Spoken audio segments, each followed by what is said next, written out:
I caught him bragging about sleeping with my wife in the office bathroom while I sat in the next stall silently listening.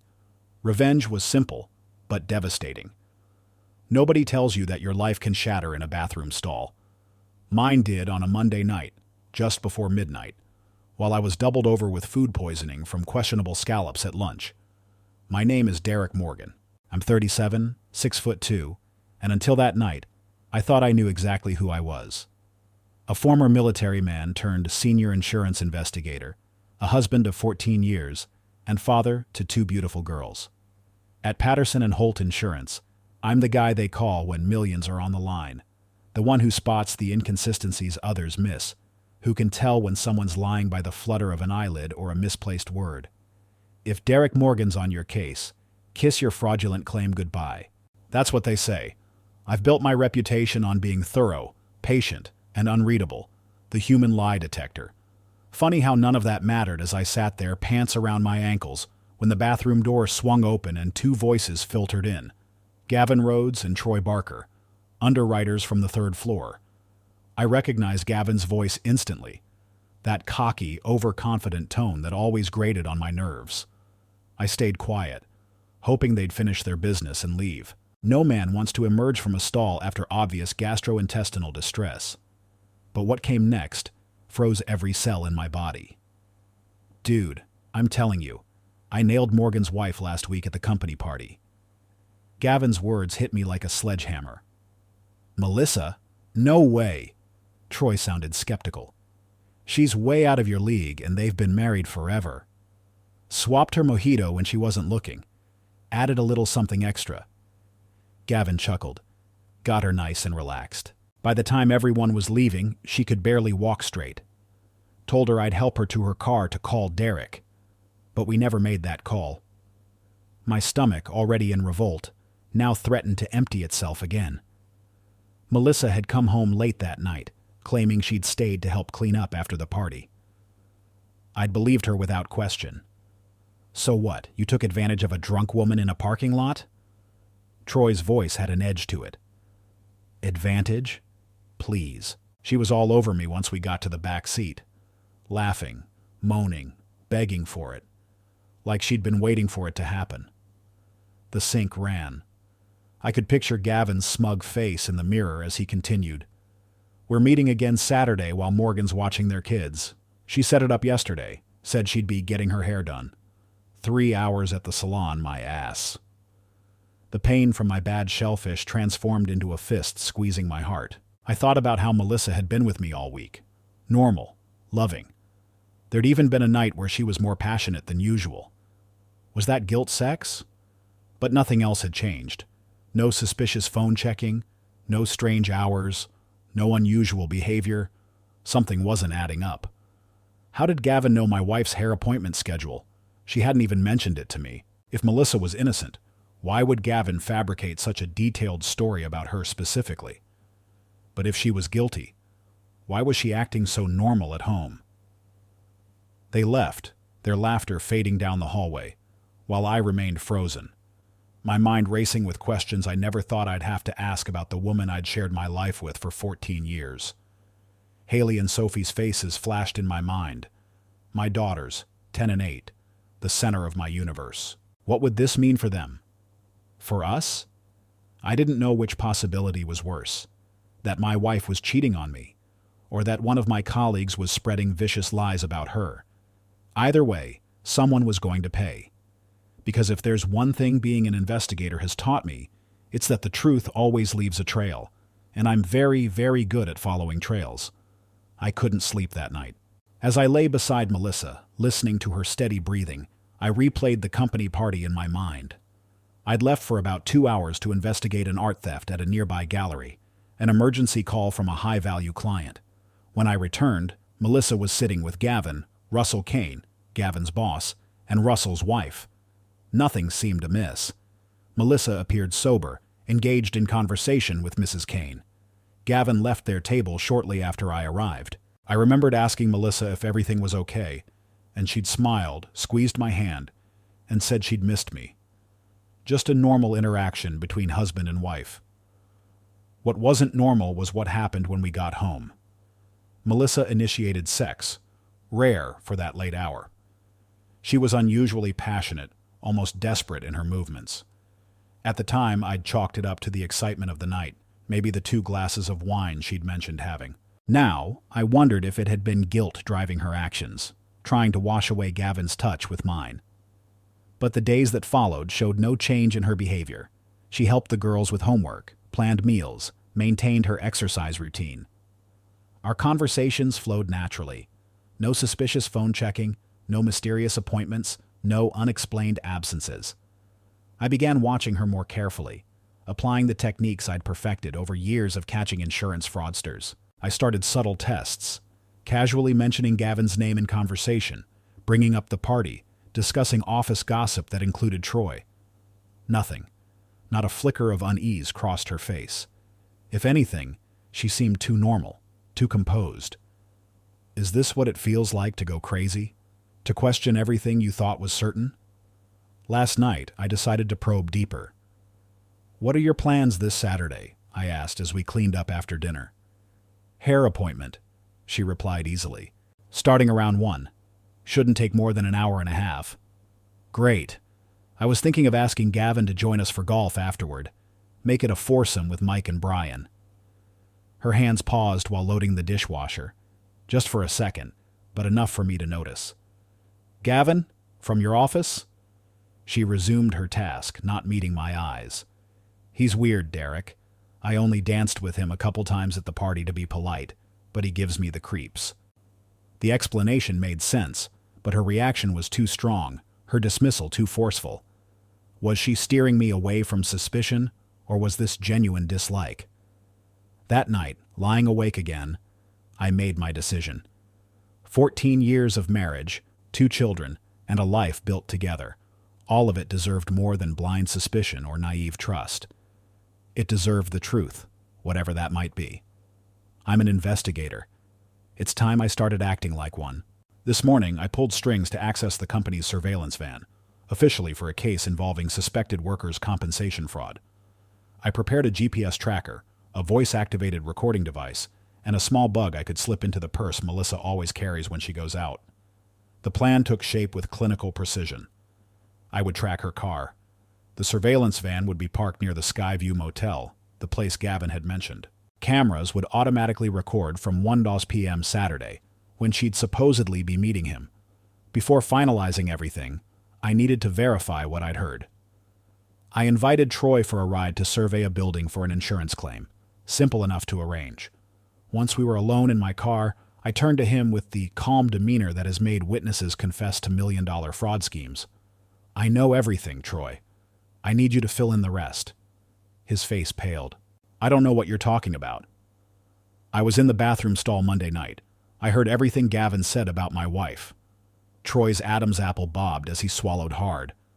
"Look, Derek, I swear I don't know if any of it's true. Gavin talks big all the time. But he gave specifics about Saturday. What exactly did he say?" Troy fidgeted with his seatbelt. He said, "He booked a room at the Skyview. Said your wife would meet him at 2:15. But Derek, the guy's full of shit half the time." I recorded our entire conversation, first piece of evidence collected. The hunter in me, the man who spent a career tracking lies, was fully awake now. Saturday would reveal whether my wife was the victim of malicious gossip or whether I'd been sleeping beside a stranger for 14 years. Either way, someone was about to regret ever involving the Morgan family in their games. Friday morning, I threw myself into finalizing every detail of my surveillance plan with the methodical precision I apply to million-dollar fraud cases. This wasn't just another investigation. It was my life, my family, potentially falling apart before my eyes. I drove the surveillance van to Skyview Motel and parked it in view of the room I'd confirmed was reserved under Gavin's name. The setup was comprehensive. Cameras positioned to capture a direct view of the door, programmed to record automatically from 1 p.m. to 8 p.m. on Saturday. I checked the microphones I'd planted in Melissa's purse and car, ensuring they transmitted clearly to the recording devices in the van. Everything was configured to operate in stealth mode. No indicator lights, no detectable signals. My hands moved with practiced efficiency, but my mind was chaos. What would I do if the cameras caught my wife entering that motel room? How would I face my daughters? How could 14 years of marriage dissolve in a single afternoon? With the technical preparations complete, I made one more stop, the motel's front desk. I flashed a fake insurance investigator ID along with a story about potential insurance fraud involving a registered guest. I need to confirm if a Gavin Rhodes has reserved a room for tomorrow, I told the young clerk, sliding a folded $100 bill across the counter with my ID. The clerk glanced at the money, then tapped at his computer. Yes, sir. Mr. Rhodes has room 2117 reserved for tomorrow afternoon. My stomach tightened. First confirmation. I need to conduct surveillance as part of our investigation, I continued. Is there a location where I could park an unmarked vehicle with a clear view of that room? Another $50 secured me the perfect spot, with the clerk's promise to look the other way. When I returned home that evening, I found Melissa on the phone with her mother, arranging for the girls to spend the night at their grandmother's house. Surprise date night, she whispered to me after hanging up, a mischievous smile playing on her lips. I thought we could continue what we started Wednesday night. She'd ordered pizza for the girls and picked up a bottle of wine for us. After dropping off Haley and Sophie, she lit candles around our bedroom and put on the black silk nightgown I'd given her for our anniversary. I should have been thrilled. Instead, my investigator's mind dissected each gesture. Was this genuine affection or calculated distraction? Was she creating a perfect alibi for tomorrow by establishing a pattern of renewed passion? Still, I didn't refuse her. Part of me wanted to search for clues in her touch, to determine if her kisses felt different somehow. The other part simply wanted to hold on to what might be our last moments as husband and wife. Our lovemaking that night was intense, almost desperate. Melissa initiated positions we'd never tried before. Where did you learn that? I asked, trying to keep my voice light. She laughed, breathless. Magazine article about spicing up marriage. You like? I nodded, but internally cataloged every detail. Her expressions, her words, the way she held me afterward. All evidence to be compared against whatever tomorrow would reveal. Hope and suspicion battled within me as we lay in the dark. I focused on her breathing, wondering if a woman planning to meet her lover tomorrow would sleep so peacefully beside her husband. Saturday morning arrived with painful normalcy. Melissa woke early, humming as she dressed in casual clothes, jeans and a light sweater that highlighted her figure without seeming overtly provocative. Don't forget I have my hair appointment at 1, she reminded me over coffee. What time is your golf game? Around the same time, I answered, adjusting my own casual attire. The guys want to get in 18 holes before dinner. As I loaded my golf clubs into my car, I deliberately left one behind, giving me an excuse to return inside. I found Melissa in the bathroom, applying lipstick, the purse containing my microphone sitting on the counter beside her. Forgot my 7-iron, I said, watching her reflection in the mirror. She turned, smiled, and kissed my cheek. Have fun with the guys. Don't lose too many balls. I nodded, heart hammering in my chest. If this was the last time I saw my wife before discovering her infidelity, I wanted to remember her exactly as she was in this moment. Beautiful, familiar, mine. I love you, I said suddenly. Something flickered across her face. Surprise? Guilt? Affection? I love you too, babe. Always. I drove away with her words echoing in my mind. If today you betray me, you will no longer be my wife. At 12:30, I arrived at the surveillance van and activated all the equipment. By 1 boas, the cameras were recording, and I retreated to a coffee shop across the street, close enough to monitor but far enough to avoid being seen. At 1:45, my phone buzzed with an alert from the motion sensors. Gavin's black Audi had pulled into the motel parking lot. I watched on my tablet as he entered room 217, carrying a small overnight bag. The trap was set. At 2:10, another alert. A car had arrived. I deliberately didn't look at the live feed. I couldn't risk the emotional fallout of seeing Melissa walk into that room. Not yet. I needed to maintain my composure for whatever confrontation waited ahead. Instead, I shut off the tablet and ordered another coffee, letting the automated systems do their work. You'll face the truth when it's time, I told myself, not a moment sooner. Saturday evening arrived with nauseating normalcy. Melissa and I had reservations at Cypress Inn, a date night we'd planned weeks ago. When I picked her up after her hair appointment, she looked radiant in a sleek black dress, her hair indeed freshly styled. "You look beautiful," I said, searching her face for any sign of guilt or discomfort. Her smile was genuine, reaching her eyes. "Thank you. And you look handsome as always." Throughout dinner, she leaned forward, engaged, asking about my golf game, the lie I'd told to cover my surveillance. She spoke animatedly about the girls' upcoming school play, a new project at work, even complimented my recent case resolution. With each word, my heart constricted further. Could she really compartmentalize like this? Go from another man's bed to a romantic dinner with her husband without a single tell? "I've been thinking," she said, reaching for my hand across the table. "We should plan that trip to the coast. Just us. The one we've been talking about for years." I nodded, forced a smile. "I'd like that." Back home, Melissa led me upstairs, wearing only her pearl necklace, eyes smoldering with desire. "I'm yours," she whispered against my neck. "Forever." I hesitated, thoughts of the motel room flashing through my mind. But her hands were insistent, her mouth hungry against mine. We made love like we had during our honeymoon. Passionate, desperate, perfect, too perfect. Instead of satisfaction, I felt hollowed out, each kiss and caress a potential lie. Sunday morning came with merciful silence. Melissa took the girls to her mother's for their weekly visit. The moment her car disappeared down the street, I drove to the surveillance van and collected everything: video recordings, audio files from the microphones, GPS data. Back home, I locked the doors, drew the curtains, and set up my laptop. Television volume up to mask any sounds. Hands trembling, I inserted the drive containing footage from the motel. The video showed Gavin arriving at 1:45 p.m., exactly as my alerts had indicated. He entered room 217 with his overnight bag, checked his watch several times. At precisely 2:14 p.m., a woman approached the door. Knee-length coat, sunglasses, hair partially obscured by a scarf.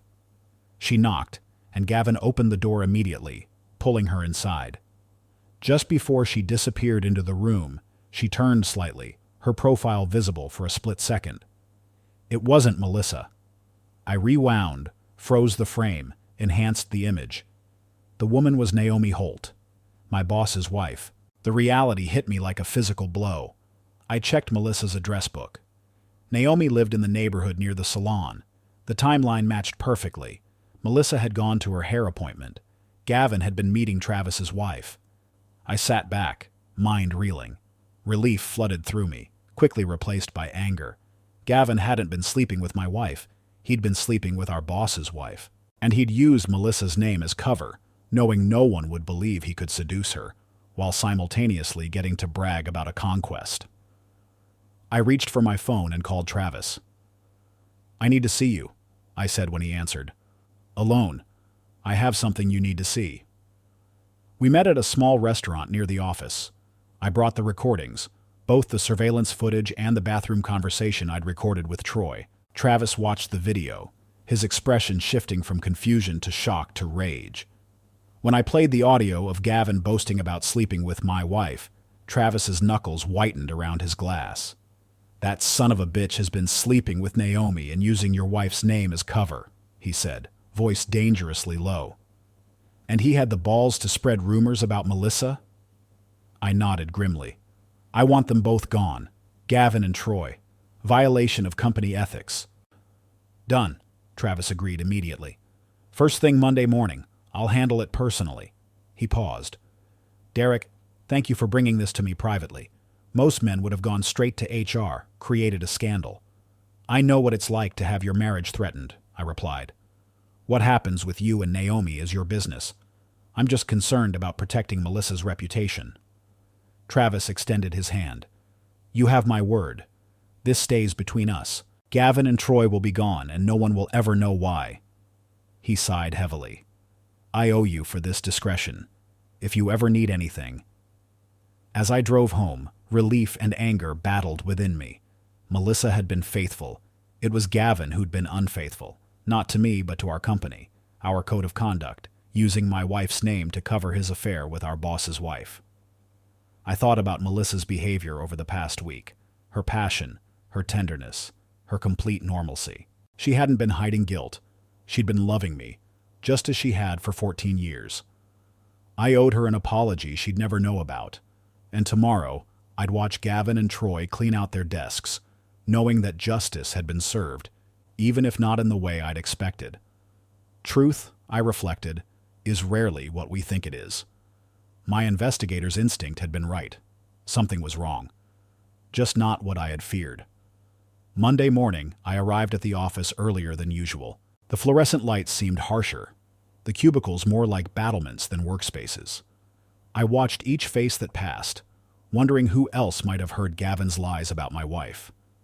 At precisely 9 a.m., Travis Holt's assistant called Gavin Rhodes and Troy Barker into his office. The blinds closed immediately. I pretended to focus on paperwork, but my attention was fixed on that door, imagining the scene unfolding inside. My phone buzzed. Melissa. "Hey, do you know what's happening?" she asked, voice low and curious. Travis called Gavin and Troy into his office, and they've been in there for almost 30 minutes with the door shut.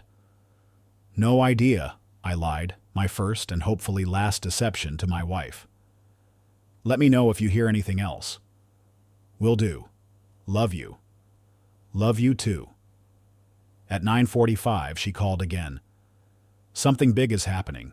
Travis just called security to the conference room. 10 minutes later, they're escorting Gavin and Troy to their desks. They're being told to collect their personal items. They're getting fired on the spot. I could hear the shock in her voice. Travis is furious. I've never seen him like this. His hands were shaking when he handed them their termination papers. Any idea why? I asked, maintaining my facade of ignorance. None. Nobody's saying anything. This is unprecedented. She paused. Derek, you work closely with Travis. Do you think he'd tell you what happened? Maybe. Let's meet for lunch. Usual place at noon? At the small cafe 2 blocks from the office, Melissa was already waiting, her eyes bright with curiosity. Before she could launch into theories about the morning's events, I placed my digital recorder and a pair of earbuds on the table. Before we talk, I need you to listen to something, I said quietly. Listen to all of it, then say whatever you want to say. Her brow furrowed with confusion, but she put the earbuds in.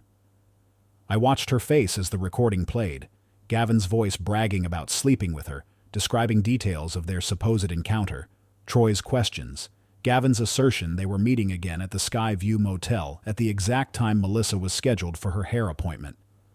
Her expression transformed from confusion to shock to anger. Color drained from her face, then rushed back in a flood of rage. She yanked out the earbuds.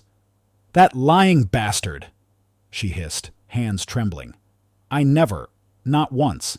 I was at Salon Moderne getting highlights. Is this why they were fired? Because he was spreading disgusting lies about me?"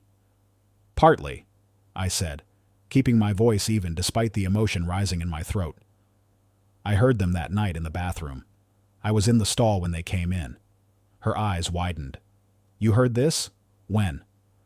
"Monday night last week." Understanding dawned on her face. "That's why you've been different. You thought I—" Her voice broke. "You believed him?" "I didn't want to believe him," I clarified. "But I needed to know the truth."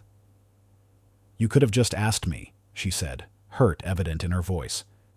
"And if you were guilty, would you have confessed? If you were innocent, would you ever look at me the same way again, knowing I'd suspected you?" I shook my head. I needed proof, not for me, but for us.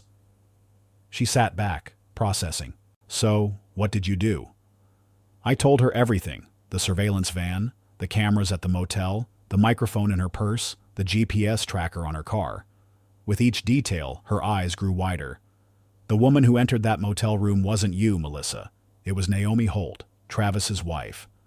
Her hand flew to her mouth. "What? Naomi and Gavin?" I nodded. "Gavin was using your name as cover for his affair with the boss's wife. He picked you because he knew no one would easily believe he could seduce you, and it let him brag about a conquest. I showed Travis the footage yesterday. That's why they were fired, she whispered, the pieces falling into place. Tears welled in her eyes, but I couldn't tell if they were from relief or hurt. You really thought I might be cheating on you? After 14 years? After everything we've built together? I reached across the table and took her hand. I trusted you, but I've spent my career watching people lie convincingly. When every logical sign pointed to deception, I needed evidence, not assumptions. If you were innocent, I needed to protect your reputation from Gavin's lies. If you were guilty, I paused. I needed to know what kind of man I'd become that would make you look elsewhere. She wiped away a tear. I would never. Not ever. I know that now, with certainty no one can shake. Melissa squeezed my hand, her expression softening. Most men would have confronted me immediately, or worse, believed the rumors without question. You investigated. You sought the truth. It's what I do, I said simply. She shook her head, a small smile forming. No, it's more than that. You fought for us. You didn't want to believe the worst, but you weren't willing to live with doubt either. She leaned forward. I'll never forget this, Derek. You're the only man I know who would investigate to save our love, not to destroy it. You don't need to thank me for that. I'm not thanking you, she said firmly. I'm acknowledging what we have, what we'll continue to have. As we left the cafe hand in hand, the weight that had pressed on my chest for a week finally lifted. The truth had tested us, but we'd emerged stronger. I thought of Haley and Sophie, our daughters who would never know how close their parents' marriage had come to the precipice. That night, as Melissa curled against me in bed, she whispered, You know, I've been thinking about that weekend trip we talked about. Just the two of us. The coast? I asked, stroking her hair. Yes. I think we should do it. Soon. She propped herself up on one elbow. Life's too short to postpone happiness, don't you think? I pulled her close, breathing in the familiar scent of her shampoo. I couldn't agree more. In my career, I've learned that evidence doesn't lie, even when people do. But the most important evidence isn't always what's captured on camera or recorded in statements. Sometimes it's written in the quiet moments between two people who've chosen each other, again and again, through every storm. That same Monday afternoon, Travis called Melissa into his office. When she returned to her desk 45 minutes later, her expression was a mixture of shock and excitement. She texted me immediately. We need to talk. Big news. Later, she told me everything. Travis had welcomed her with an unnerving calmness, motioning her to the leather chair across from his desk. For several moments, he'd simply studied her, as if measuring her worth against something only he could see. I want to talk about Naomi, he'd begun, his voice level. About how I never suspected the woman I've loved for 12 years could betray me. How I had to see it on video to believe it. Melissa had remained silent, unsure how to respond. I respect your husband, Travis continued. Derek didn't just protect his family. He saved me from living a lie. His gaze drifted to the family photo on his desk. My marriage is effectively over, though the paperwork will take time. Travis had straightened then, slipping back into his role as company chairman. Please convey my gratitude to Derek, and inform him that effective next month, he's being promoted to Executive Vice President of Global Investigations. Melissa had nearly dropped her notepad.